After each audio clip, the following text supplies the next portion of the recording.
from the Mercy One studio.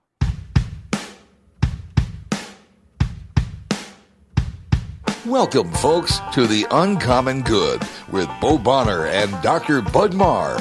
Every week, diving deep into the truth of Catholic social teaching and restoring all things in Christ.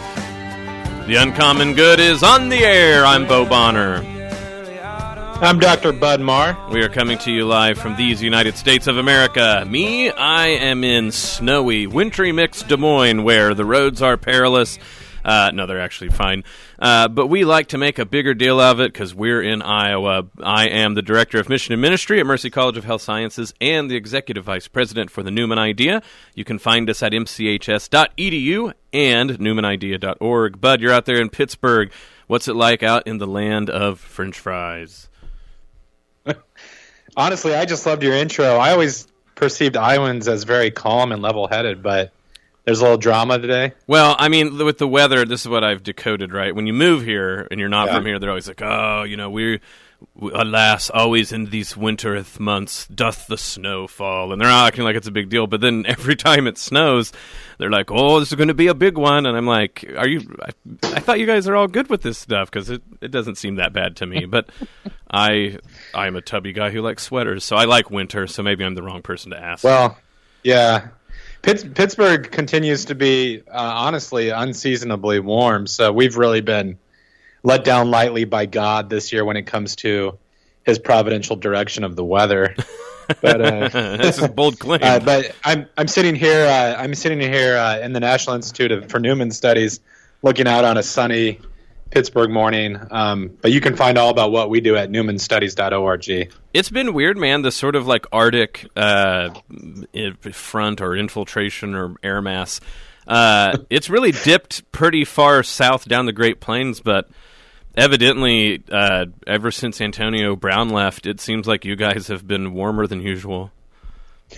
Yeah, I feel like we are situated just right in the spot where we must avoid like the harshest elements of winter, because I'll turn on like the national weather and, you know, Buffalo or maybe like New England is getting hit real bad. But we kind of, like you said, I don't know. I don't want to say it's related to Antonio Brown leaving the city, but I'm not ruling out that option either. I'm just saying it's been roughly around the same time, it seems to me. And That's right. You also weirdly miss all of the lake effect snow, strangely enough.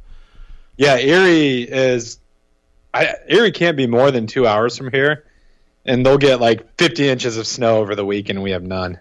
I love how we're just dedicating the first part of the show to making this sort of weather talk. Hey, if Iowa Catholic Radio needs to expand their offerings, I can do weather, and I need to feed my children. That's right. Well, speaking of feeding the children, proverbially, this show is fed by its underwriters, and one of them, of course, is Mercy College of Health Sciences. And not only at mchs.edu can you go and look and see what sort of future you can have in healthcare, or the myriad ways that this can happen. They also care about students, because, Bud, the other day, just to show you that I'm serious about all this snow, they canceled classes after 3 o'clock last week on Friday. So they care about students, A, and then B, even campus. They had some very beautiful pictures of campus up on Facebook with all the nice snow downtown. Yeah, amidst its many strengths, one thing that Mercy does is communicate really well about those matters. And it kind of throws me off a bit because I'm living in Pennsylvania, and all of a sudden, like, I'll get an email and my phone will ring, and I think we've had another one of those like fake missile launches. But it's just Mercy canceling classes, so it's kind of a win-win. Like, no missile launch, and I'm in the loop. You've just figured out a really easy way to feel better about life. If you assume every time your phone rings it might be a missile launch, and it's not, I mean, that's like free roses every day, man. That's the way to live. My mom and dad, now famously within our family, decided for their 40th anniversary to go to Hawaii, which, if you know my parents, it struck all of us as strange. They like beaches, they've decided. So they're like, well, what's more beach than an island in the middle of the Pacific? They did like Hawaii. They're not itching to move there. I guess that's the nicest way to say anything about that. But the funny thing is, I was thinking about what you were saying, because when the missile launch mishap was in Hawaii, right? Yeah. And so I could only imagine if that would have happened with Bob and Beth Bonner over in Hawaii with the fake missile launch stuff happening on their phones. So, well, I dodged a missile there. Yeah. I don't want to dwell on this because I know we have more important things to discuss, and I don't want to make light of it either. But you remember what I'm talking about, right? Oh, yeah, I do. I saw videos on YouTube where people actually like crawled into manholes and things like this. No, I know. I mean, it probably was pretty traumatic if you lived there. Yeah, I just that goes to show you that cell phones, blessing/curse all at once, to say the very least. You know what? I'm going to say one thing, that the internet was a blessing. I wouldn't have ran into our guest for today if it wasn't for the internet and the old tweets. So Chris Arnade, who wrote the book Dignity, Seeking Respect in Back Row America, who we've had on the show talking about his book, is now going to be an Uncommon Good All-Stars coming back on the show. And we'll talk about the front row, back row dynamic that he brought up in the book, but particularly talking about the sort of ways in which this is manipulated, talking about the local and the global and the sort of implications localism and globalism have both on front row and back row America. We're really glad to have Chris back on the show, so we're going to be looking forward to that. So that's what we're going to get to talk today, Bud, here in about 30 seconds. Any ideas about what we want to get in people's mind before we get Chris on after the first break? Yeah, I know we're up against the break, but just real quickly, I would say if you haven't looked at his work, I really encourage you to do so. I think he's one of those writers who is shifting the way that we look at the conversation, because so often when we get bogged down in some of these details, we let sort of the standard way of approaching it determine our conclusions. But I think he's got some real creative insights into what's going on in America right now. Maybe one of the few people that make looking at Twitter worth it. So this is the Uncommon Good, folks. Right after this, we'll be back. Stick around. Bo Bonner and Bud Marr. This is the Uncommon Good. If folks have any questions for me, Bud, the snow itself, or Chris Arnade, we can't do anything about missile launches on this show, you can text on the ZipWhip line. 515-223-1150, 515-223-1150, the ZipWhip line. That's an easy way to do it. But at some point we need to do like a poll, but I don't think like missile launch misinformation, pro or con, would be a good one. But I guess if you have any ideas or thoughts about people misusing cell phone networks, the ZipWhip line. 515-223-1150. That is 515-223-1150. We would love to hear from you. And if you want to give us a question off air, easy to do so. Just do hashtag UCG for the Uncommon Good, and we would love to answer your question or air your thoughts when we should come back on. This is the Uncommon Good. We'll be back right after this. Why do folks give to the Catholic Tuition Organization? Probably because they love Catholic schools, right? Well, partially, but they also like the tax benefits, or they were helped when their kids were in school, or they have been blessed and want to bless others. Whatever the reason, the 65% tax credits are great, and after all, it's for the kids and their future. Online, ctoiowa.org.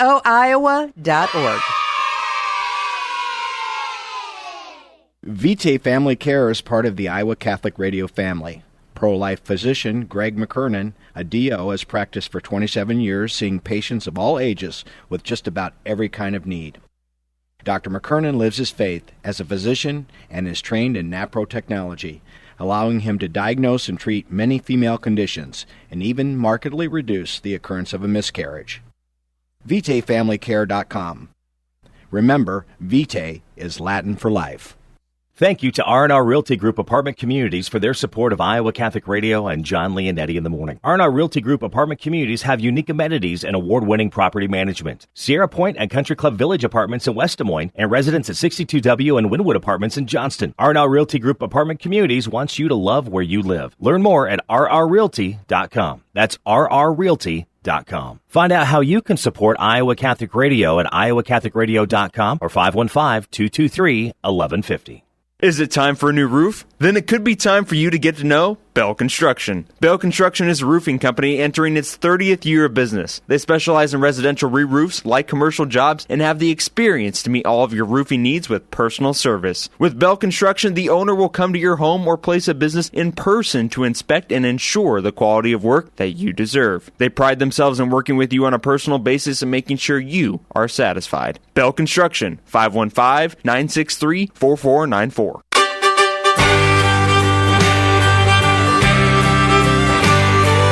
Back at the Uncommon Good, Bo Bonner and Dr. Budmar joining you this Wednesday. Thank you for listening on all of our affiliate radio stations. Our guest today is now an Uncommon Good all-star, and we appreciate him coming back on the show. Author Chris Arnade, who wrote the book Dignity, Seeking Respect in Back Row America. He's also written at several other places, and like I said, maybe one of the few human beings on earth that make Twitter a worthwhile follow. Chris, welcome back to the show. Thank you for having me. I'm not sure I make Twitter worthwhile, but thank you, though. I said might make it worthwhile. Chris, I don't want to always use my radio show to brag, but I want to brag on myself real quick for you. It really is because of this show that your book is currently for sale in the Des Moines local Catholic bookstore. So I thought that was pretty good accomplishment on the show. So thank you for coming back. That makes me very happy, and I enjoyed the time I spent in Des Moines, so that makes me especially happy. Fantastic. So just real quick, so we can set the basis for, today's show, we really want to talk about a theme that I've seen more and more on your Twitter feed, talking about local and global implications, horizons, these things like this, and the effect on what you've called, back row and front row America. But for people who might not know, can we talk about, what your journey that eventually ended up in the book, so we can talk about how your experiences gave you a perspective about this local and global divide. So what is the book Dignity, the fruition of? It's basically the summary or the findings or what I heard over the course of 7 years spending time with what I call the back row of America, and what some people would call the forgotten parts of America, the overlooked, the stigmatized parts of America, flyover country, if you will, although I spent a lot of time in the East Coast.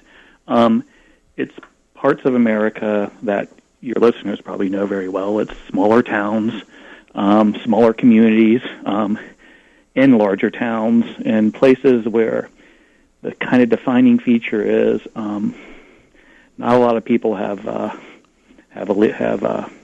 advanced education, and that's the framework back row I use. It's places like you'll find. I think Hampton, Iowa, is the town I spent about a few days or a weekend in when I was doing this journey, and I literally drove, I think, 375,000 miles around the country. Wow. Spending time in these places over the course of 7 years. The fascinating thing I want to comment about the book one more time before we get into this more sort of specific detail of it is, so not only do you write about the people you have encountered and the various stories that you gleaned from them, but you also took pictures. This is where the idea of dignity comes into play, where you very specifically ask people, how would you like to be photographed? And so your book is a joint multimedia affair, as it were. You have all the words, but then you have photos of these folks. And that idea is exactly this idea of dignity, the back row, whatever else is common between these various places in the country that's afflicting them. What you very much zero in on is what they're after, and what they're searching for is dignity. Dignity not only in an individual way, but dignity in a communal way. And to your mind, that's one of the things that has been left behind in this ever-growing chasm between the back row and the front row. And I think that gets at where we want to start with the conversation today. Like I said, on your Twitter feed, you really have been honing in on the difference between the sort of local perspective and the global perspective, and how many in the front row, for various reasons, have such a global mindset, as it were, that the local one, it's even hard for them to sort of conceive of it in order to talk about why it would be important to anyone. And this idea of having dignity in a place has seemed to be frayed, if not dissipated. Is that sort of like what with the elections coming up and everything like this? Is this where these thoughts are coalescing for you? Yeah, I mean, one of the things that my personal story is one of having grown up in a small town and left very quickly, literally as soon as I could. Once I got my college degree, I was out of there, and I always just assumed that's what you were supposed to do, and so much of the public discourse at the elite level is emphasizing that you should do that. That if you stay in your town, if you stay in your community, you somehow have failed, and you have and you're provincial and you're lacking, and somehow you're a lesser person. That the collective we, the political class, has kind of created policies that just assume people are widgets that can just move at a drop of a hat, and should move at a drop of a hat. And it's one of these things that I talk about in my book, what I call non-credential forms of meaning, things that are gifted to you at birth that have value and that really are important, are things like place, your local community, the hills you grow up next to, the people who live in your community, the heritage of your family there, and your neighbors, and the tradition that you inherit by simply being born. And that's exceedingly important to people. And I think when the policy class, the front row, has forgotten that for a variety of reasons. One is it's not who they are. They've generally moved a lot for their careers. They've to build a resume, but also because it's not really how they think. They think in terms of things that you can measure. What's the value of this? What's the value of somebody staying their entire life in one community and helping to build that community and helping to build their family and keep the community strong? They don't know how to even think about that, so they just look at it as having no value, and they tend to believe that all that matters is what they can measure, and what they can measure is economic growth, and economic growth only it's imperative for economic growth that we all just be what I call basically economic migrants in our own country, and so many of their policies are also, I think it's someone who reviewed my book said it better than I did in my book, said one of the lessons is the policies we have right now are not conducive to building healthy communities at the local level. It's been very hard, as a lot of your listeners know far better than me, for them to maintain their communities against the global forces that are kind of, are working against them.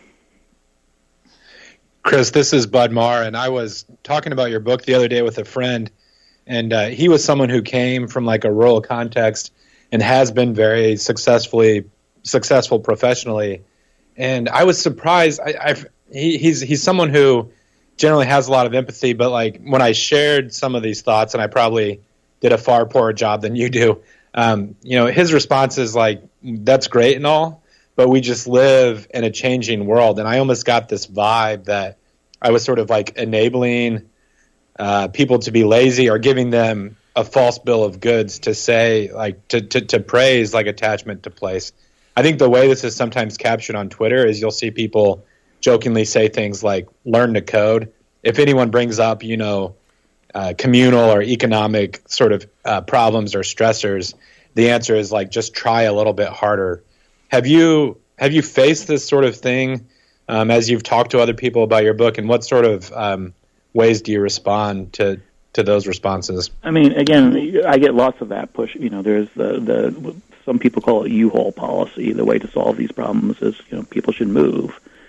And that's just the way they think, and it's just really hard to try to explain to them that that's not how other people necessarily think. And in many ways, the frustration of I have with the front row is first of all, they're well-intentioned people. These are not people who are cynical and who are out to, to harm people. They think they're actually helping them when they say learn to code. They really do believe they're doing they're doing the right thing. So it's harder to argue with them because they really are convinced that what they're doing is right. And I actually think they think what they're doing is right. This isn't people who have bad intentions. I just want to make that clear. And so, but what I think they failed to understand is that in many ways they're telling people what to do, when I believe the way to help people is to ask them what they want to do, not tell them what to do. It's in many ways a very colonial, elitist attitude to tell people this is what you have to do to be successful. You have to do what I did. You have to follow the path I followed. Well, not everybody can do that for a variety of reasons, but also not everybody wants to do that. One of the things one of the conversations I think I've repeated multiple times is, when I go and talk to people, I've interviewed, I don't know, thousands and thousands of people all across the United States. And, there's these times when I'm checking my notes and I'm saying, okay, you grew up here, right? You spent all your life here. And I remember the person, it was somewhere in Ohio, he corrected me. He goes, no, I grew up 5 miles down the road from here. Right. And if I ask people, I've heard it multiple times, I said, why didn't you move? And they just looked at me like, what? Like, this is where my family is. Why would I move? And it's offensive to tell people how to live, and tell them this is what you have to do to be successful. I mean, yes, by my terms, they're judging success by how they view success, not by how other people view success. People want, in general, one of the things is to be, in general, left alone to live their lives as they want to live them. And for many people, that means staying in the same town and getting value from that. Well, one of the things that I am fascinated about this conversation is how it really will cause what is sort of stereotypically seen as left and right, conservative and liberal, words or even like ways of talking about this to sort of, the language gets outstripped and you find weird people agreeing with each other. Roger Scruton, who just passed away, considered sort of like a conservative vanguard, but he had a book where he was talking about the conservative case for green concerns. And the reason I'm getting at this is he has a term he coined, oikophilia, which is Greek, which would mean love of place. And his whole argument is you're not going to get people caring about the environment in general unless they care about like this river or this soil or these trees, like that they've lived anywhere long enough to care about a local place. And he goes, that's sort of what globalism has caused, is that people don't stick around anywhere enough to feel a pride of place enough to then also care about the environment in general. And so it's funny how, like, this is, if you try to peel away the layers about what's conservative, what's liberal in this sort of view, you kind of miss the point, because he gets at an essential thing, right, is to say people learn to have larger concerns by having small local concerns first. This is how we learn language. This is how we learn empathy as children. This is sort of the natural progression. So just on a human level, to even get at the sort of like global and cosmopolitan concerns, it seems that people forget and outstrip this very human thing, which is to say we start off with local concerns. And if we get rid of that capacity to, completely, then people don't actually have like global concerns, they have abstract concerns. And I sometimes, in reading your book, that seems to me something that comes up again and again, is that people, like you said, who don't think of themselves as widgets in a large global economy, but like a people with a place and family, in a natural way, that's what they just come up with. They start to ask, why wouldn't you love somewhere? And I think that gets to exactly maybe why you're saying there's so many of us front row that miss this, is if you haven't learned to love a place, how are you going to learn to love someone else whose place is different, as it were? Right. I mean, I think, the as you said, the left-right spectrum is skewed on this one, because I grew up in a traditional leftist household, and my understanding of how my father's generation thought was that you were against globalism. You were against globalism in the sense of you were against large global corporations coming in and kind of turning every place into the same thing. To strip mauling the world, and bulldozing differences down. That was, in many ways, part of what the left was fighting against. It was fighting against, the term was the Walmart at the time, Walmart to come in and kind of level the field so that it all seemed the same.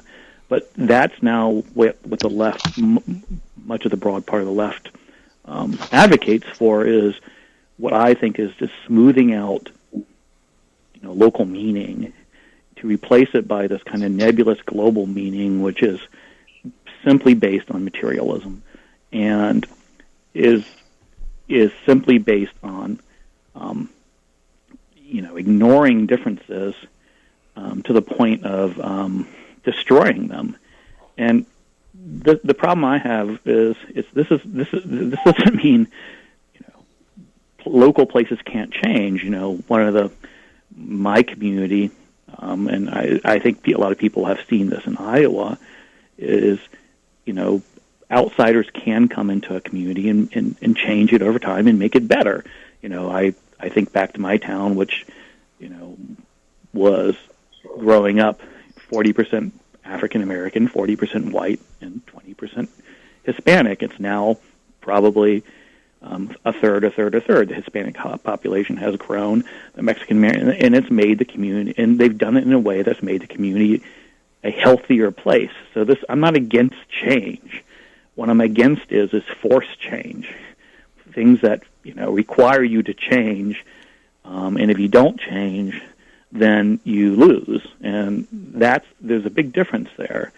And I feel like we're in a world now that just wants to see everything the same, and that isn't how people feel. That's not the way people think. People want to have their own form of meaning.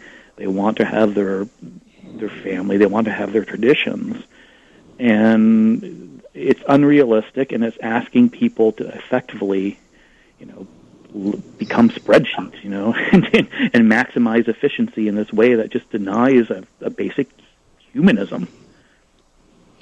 Yeah, Chris, it sounded like on Twitter that you're paying attention to some of the presidential debates, and I wonder, as I was following last night, someone on my feed wrote, the candidates keep talking about careers, but for so many Americans, their concern is a job. And when I saw that comment, I thought, in what ways do maybe the way that politicians frame things map on or maybe skew the way people talk about the issues that you're addressing? Do you see positive momentum at the level of our public discourse about genuine concern for the back row that's seeking dignity? It's, I think I just ranted about this on Twitter just a few minutes ago about how I think what frustrates me, and I am a Democrat, and I'm going to be honest there, I come from the left, and so it's frustrating to me to see last night's debate and other debates where I think everything's framed in the concept of, building a better resume, helping you build a better resume, as opposed to helping your community have stronger health. It's not to say that I don't believe the Democrats have better policies to make communities healthier. It's just that I think the way they sell them and the way they emphasize them is very much only really thinking about people who, the front row, and that's very frustrating. The example I used was similar to what perhaps the person on Twitter said, which is how they framed how they framed child care, which is as if, I think,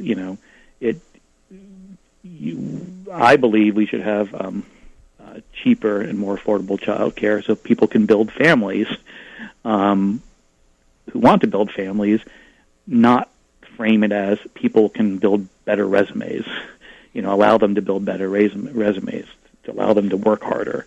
Some people just want to have children because that's what people want to do. They want to build a family, and it shouldn't be talked about in the framework of, well, this allows you to continue your career. And honestly, that's not how people live. Most people live, as the other person said, they live job to job, and they're not out there trying to just build a resume. So we're talking with Chris Arnade, the author of Dignity. We are going to the break, but when we get back, we'll dive deeper into this question about local, the global, and how this affects the front row and the back row. This is The Uncommon Good. Stick around. We'll be back with myself, Bud Marr, Chris Arnade, right after these messages. If you want to keep up with what The Uncommon Good and all of Iowa Catholic Radio is up to, it's easy to do. You can go to our website, iowacatholicradio.com, the OG source of social media.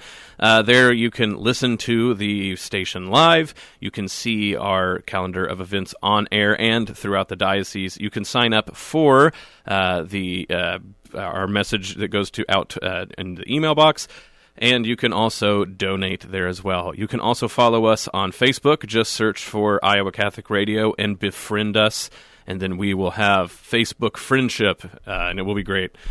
Or you can follow us on Twitter at IA Catholic Radio.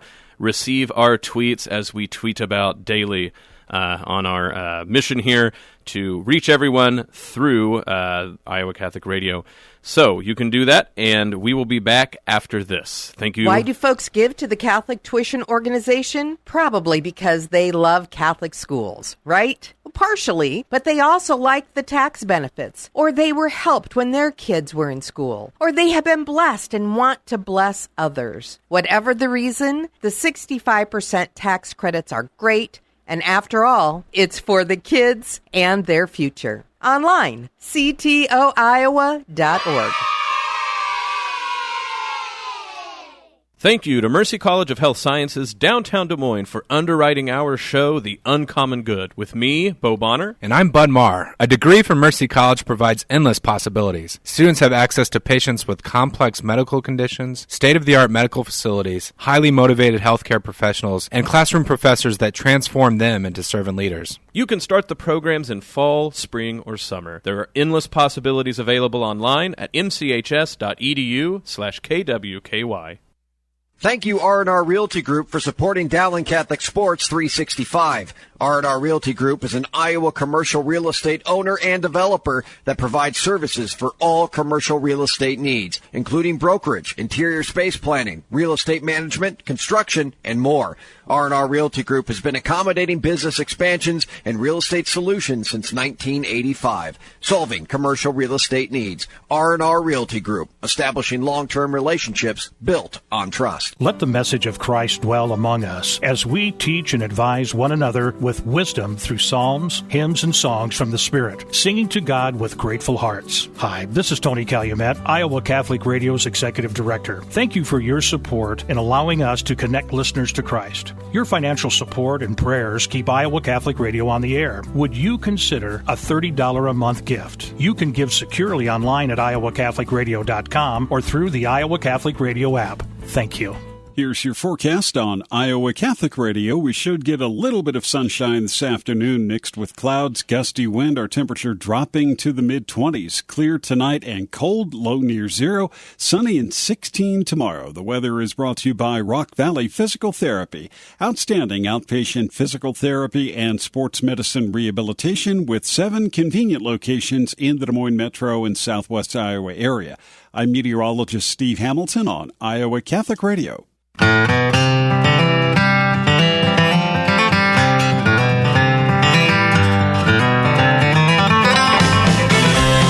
with The Uncommon Good. Bo Bonner and Dr. Bud Marr joining you this Wednesday. Thank you for listening in.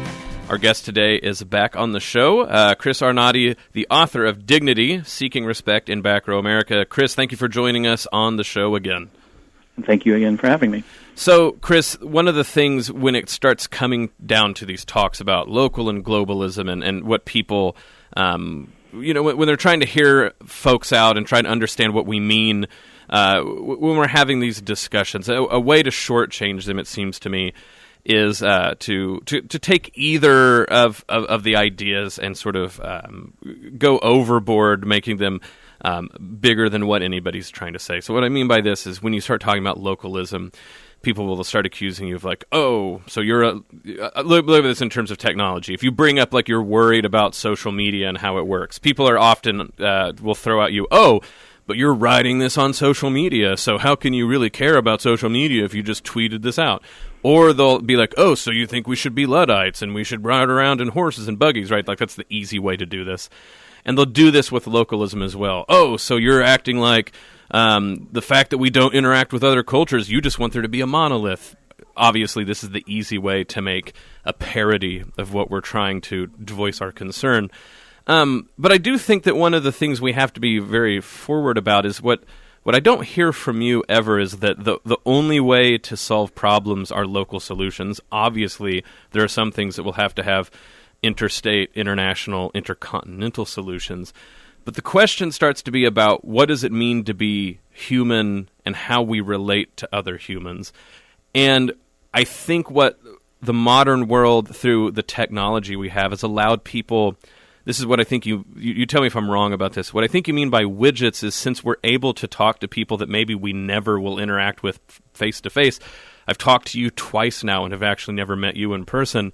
There's an easy way to start dealing with people like we deal with ideas. That is, we can deal with them in an abstract way that's not unreal, but it's a lot different than saying I'm dealing with someone face-to-face that I'm going to maybe accidentally run into at the grocery store. And maybe that's exactly why it's easy to ignore the back row, because we don't have a lot of opportunities to even run into the back row that's in our own hometowns. Is that getting what you mean by widgets right? That's part of it, certainly. I mean, at a larger level, I mean, I think policymakers, the political class, doesn't think in human terms. They think in spreadsheet terms. They think as, you know, I look at the free trade agreements as being an example of that, where, you know, surprisingly, the words that I generally use was almost used verbatim last night by Mayor Pete in the debate, where he said, you know, the front row has sold trade as the pie grows larger, therefore it's good, even though there are some losers, without thinking about what those losers really lost. And, you know, all that really matters is that the equations in their spreadsheet tells them the pie is going to grow larger. What they don't see, because they're removed from it, because they're either in D.C. or they're in a university somewhere, is they don't see what the losses really are. And the losses are empty lots that once had factories, that once provided jobs, that once gave people stability, that once created the ability for people to build families and communities to thrive. So and their solution to the issue of the losses is just move. People they're just transactional. People only care about, you know, getting more stuff, getting more money and moving on, and don't care about the connections they form across their lives. But in terms of the actual, you know, what you said in terms of not interacting with people, just conversations that don't take into account their humanity, I think that's very true as well, because I only look at, I'm roughly in my 50s, mid-50s, and having grown up, even though my family, my parents were front row, my dad was a professor in a town where that was extraordinarily rare. It was a small town, small Catholic community of 500 people in Florida, where we were one of the few front row families. I interacted, you know, with everybody in the town, and that wasn't necessarily a choice. It was just the way it was. I knew everybody in town, everybody knew me, and I had friends and neighbors and everybody from very different social strata, very different worldviews, and that's just how we interacted.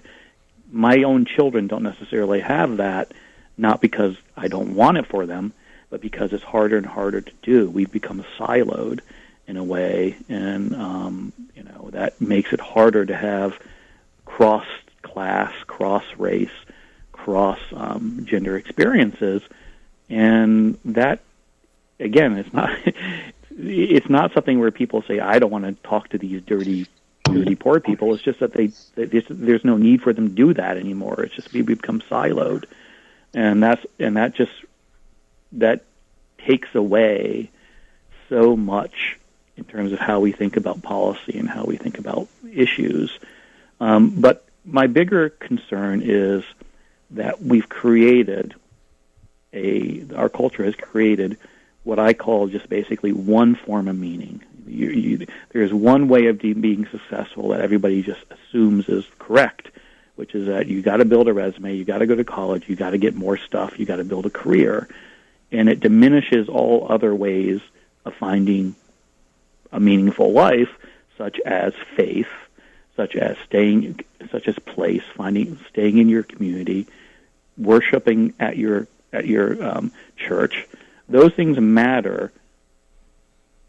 matter as much as material wealth, and I think we've forgotten that they do matter to most people as much as material wealth. Yeah, if I can sort of hijack theological terms, the way that I think about this when you say these things is, so an incarnational understanding of the human takes, serious, right, that we're body and soul, and that you're going to have, so to speak, the marks of the place that you're from. And if we set up society where people sort of, like carne, right, incarnate, like carne asada, I'm currently hungry, and so I'm thinking of, but flesh, right, that if in our fleshiness we sort of bump into each other, there's a way that we transmit a human life to each other just by the sheer living. But we really have tried our best to align life in a sort of Gnostic way, and I mean that quite literally, the Greek word Gnostic, right, that there's some sort of secret knowledge that if you figure it out, then you'll have success, right? And that seems to me what you're saying is there's a secret knowledge that we're trying to figure out that's like, you do this, you go to these schools, you do this sort of job, then bammo, you're successful, right? And, the ancient Gnostics thought this would like get them, to in sort of like a spiritual realm that, Platonic, Pythagorean, whatever it might be, but the sort of Gnosticism of our day is you can have a sort of on-earth gnosis, but it's still this sort of secret knowledge. If you only can go to the right place and find the right knowledge, everything will be fine. And those people who have to sort of live the fleshy lives, again, no one has to be malicious to do this, but we just sort of even categorize space this way. We set up cities this way, like there's the parts of town that are doing something about the gnosis of success, and then everyone else is just sort of that discarded flesh. And that's why I just literally think people don't run into each other, like you said. Well, but one of the things that meeting people in the flesh, that getting to know them, it goes back, to one of the things when I get cornered and people say, what's the one message from your book or the one thing you hope to take away from the book, is that before you judge somebody, walk a mile in their shoes. Right. And what I did for 7 years was not walking them. I didn't walk in their shoes. I sat at tables in McDonald's and listened to them, and shared coffee with them, And you start understanding that when you meet people in the flesh and you understand their situations a lot better, and you understand their decisions a lot better.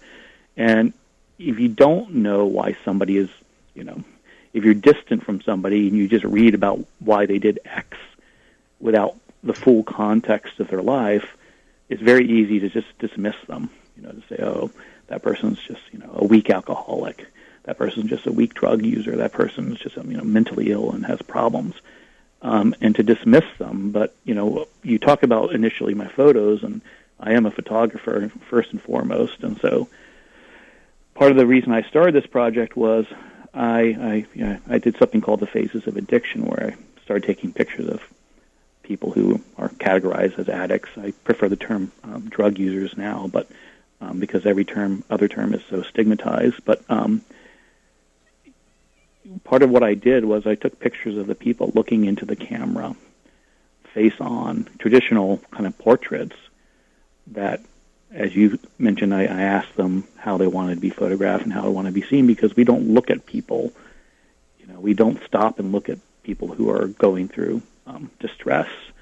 And we don't do that because once you do that, you see their humanity, And it's much harder to judge them. It's much harder to dismiss them, and it brings a whole house of cards we've built collapsing, because then you start thinking and realizing how unfair things are, our society is. And so it was to make people stop and look at people, and then, then I added their stories in there to make you understand, or hope to make people realize that when you do hear why they are where they are, and you do look at them, you realize that there's a lot more going on than them being a weak person or a lazy person or what have you, whatever dismissive term. There's a whole backstory there, a whole story of them having, you may not be walking a mile in their shoes, but you at least have some sense of, what it's like for them to walk a mile in their shoes.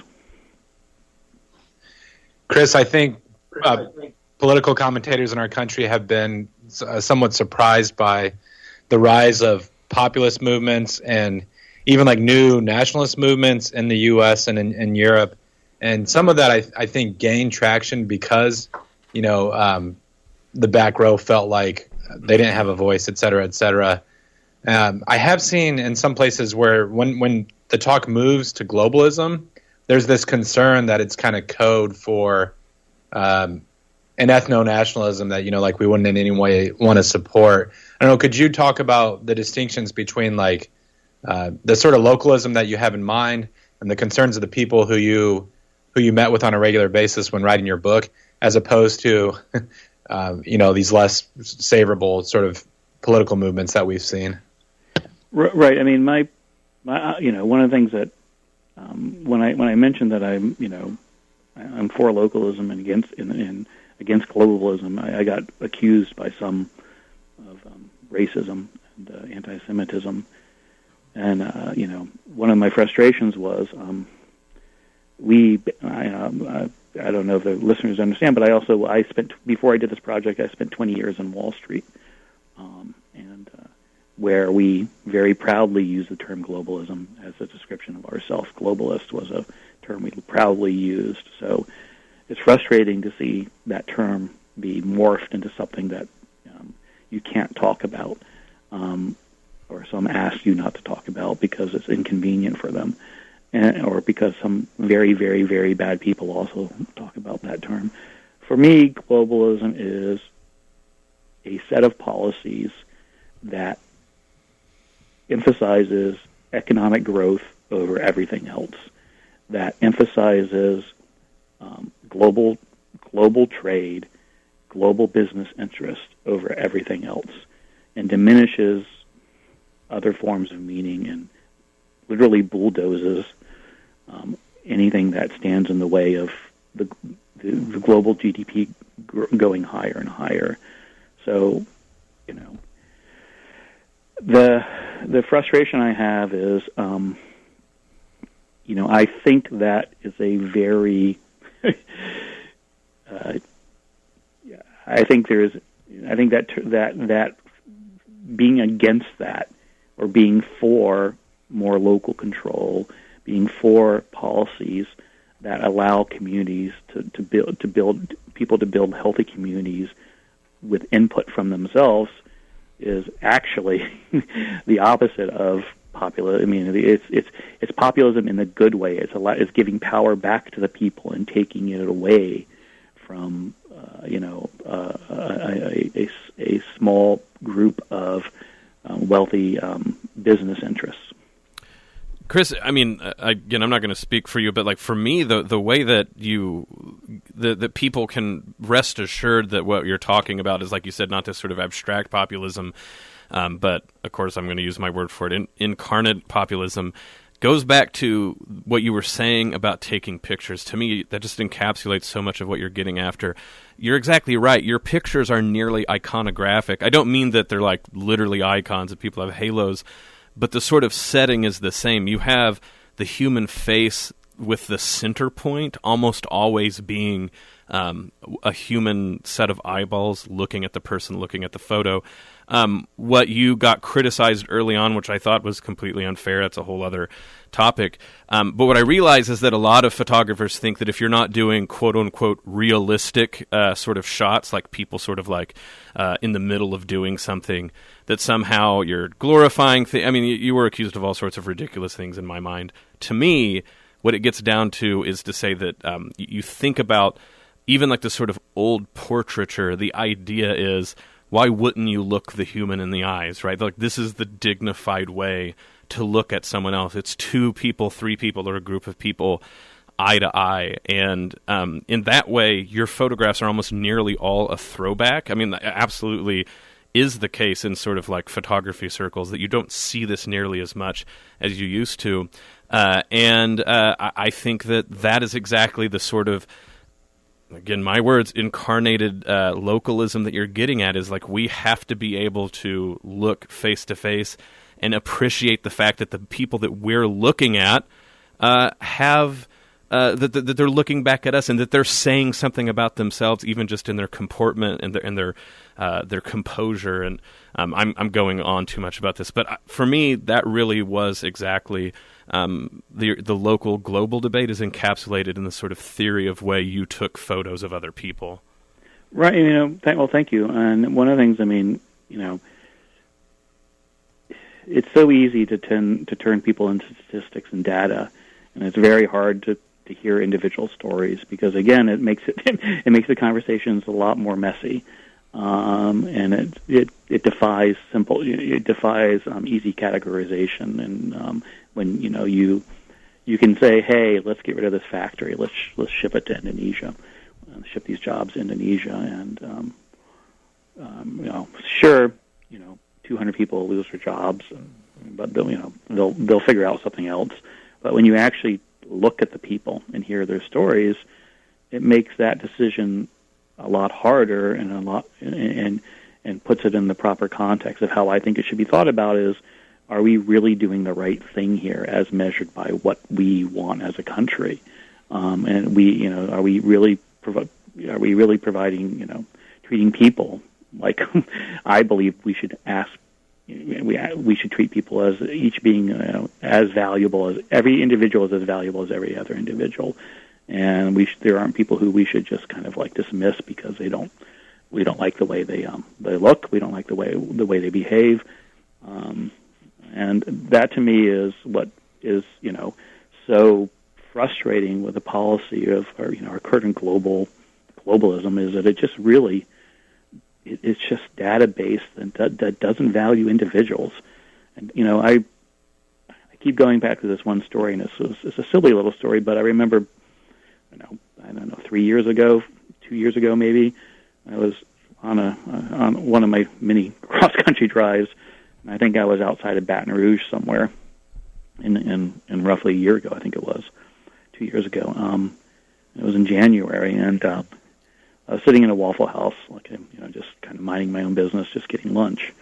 And there were two employees there. It was empty, just two employees, and they were talking to each other, and I was overhearing their conversation. And one of them was probably a 32-year-old white guy, and the other one was a 48-year-old black woman, I believe. And I remember he was complaining about something or other, and saying, what he wanted in life, and she asked him, what do you want in life? And he was like, I just want a job that provides me enough money to build a family and do my hobbies. He was just basically, just leave me alone to do my thing, to find my own meaning.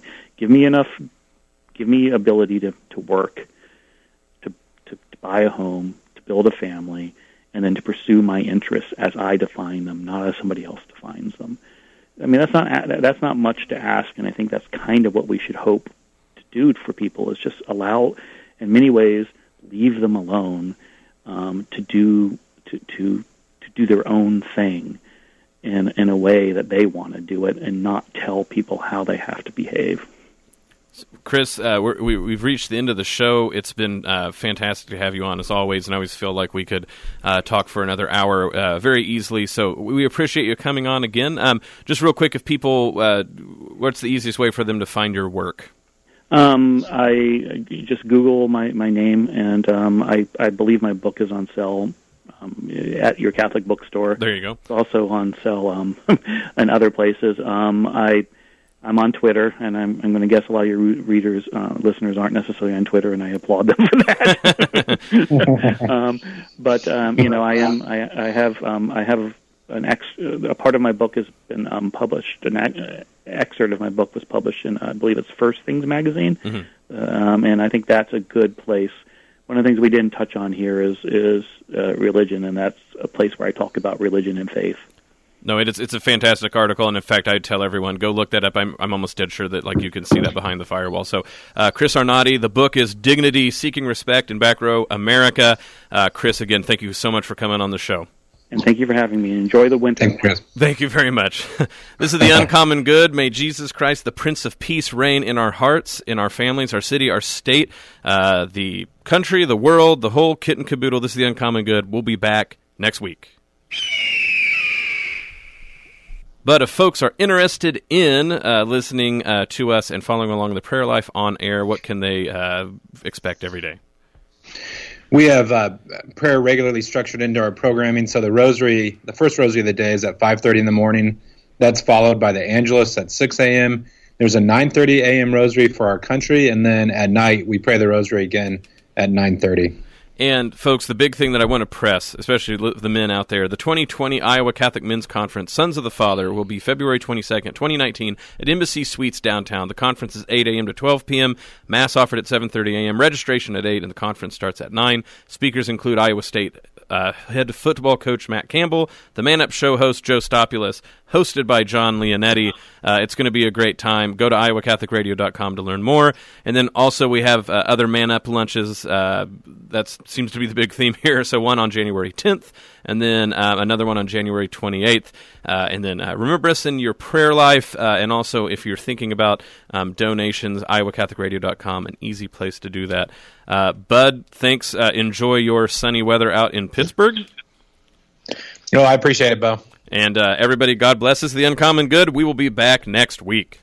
The Uncommon Good with Bo Bonner and Dr. Bud Marr is heard every week on wonderful Catholic stations like this one, and anytime on podcast. Just search for The Uncommon Good.